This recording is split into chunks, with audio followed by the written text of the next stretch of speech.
What does true devotion look like? Is it found in rituals, in words, or in the quiet rhythm of a life lived with love? Let me tell you a story, simple, gentle, and full of light.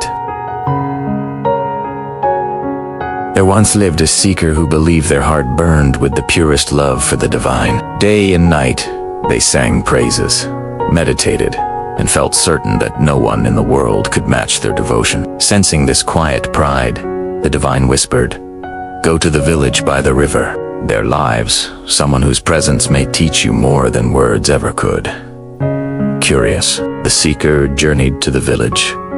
There, they met a farmer plain, sun-worn and quiet. Each morning, the farmer rose before the sun, closed their eyes for a moment, and softly whispered the name of the divine. Then they lifted their tools and walked to the fields, where they worked from dawn to dusk.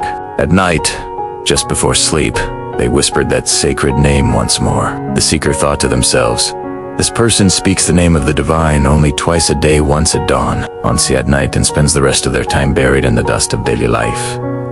How can this be devotion?"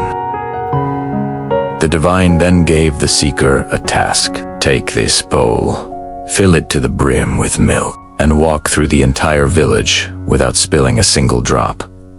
The seeker did as instructed, walking slowly, eyes fixed on the bowl, heart racing with concentration. When they returned, the divine asked, "How many times did you remember me during your walk?" "Not once," the seeker admitted. "I was too focused on the milk." The divine smiled gently.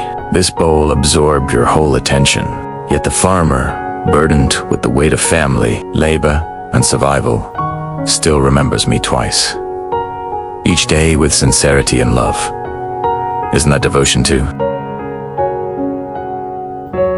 And so the seeker understood. True devotion isn't measured by how often we speak the name, or how grand our rituals appear. It lives in the quiet corners of our lives.